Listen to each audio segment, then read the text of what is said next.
আসসালামু আলাইকুম গাইস, কি অবস্থা সবার? আশা করি সবাই ভালো আছেন। আমিও আপনাদের দয়ায় অনেক অনেক ভালো আছি। আজকে আমি যাইতেছি দুর্গির প্ল্যান, তো সেই দুর্গির প্ল্যানটা নিয়ে ছোট্ট একটা ব্লগ। তো দেরি না করে ব্লগটা শুরু করি। আর হ্যাঁ, তার আগে বলে রাখি আমার চ্যানেলটাকে এখনো যারা সাবস্ক্রাইব করেন নাই তাড়াতাড়ি সাবস্ক্রাইব করে আসবেন। তো দেরি না করে ব্লগটা শুরু করি।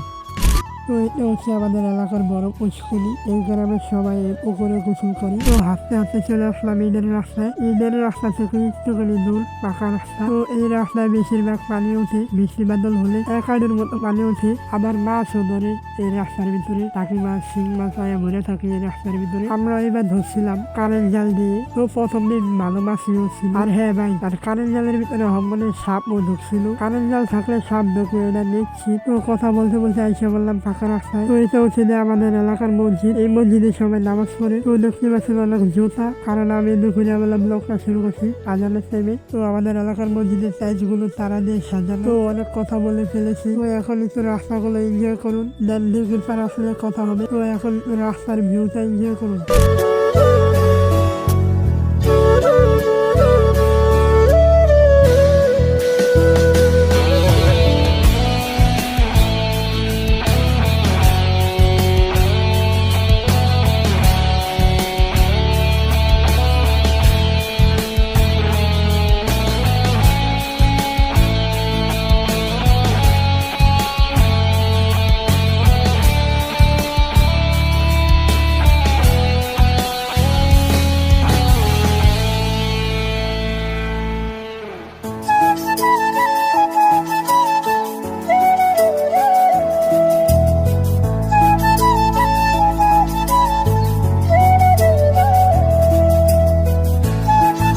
তো ফাইনালি আমরা আইসি বললাম, দেখতেই পাচ্ছেন। তো এটা হচ্ছে যে দিঘি, দেখতেই পাচ্ছেন দিঘিটা বিশাল বড়। তো এটা অনেক বছর আগের পুরনো দিঘি। এই দিঘিটা কখনো আসা হয় নাই, আজ পর্যন্ত কেউ আসতে পারেও নাই। তো কথা না বলে দিঘিটা একটু এনজয় করুন।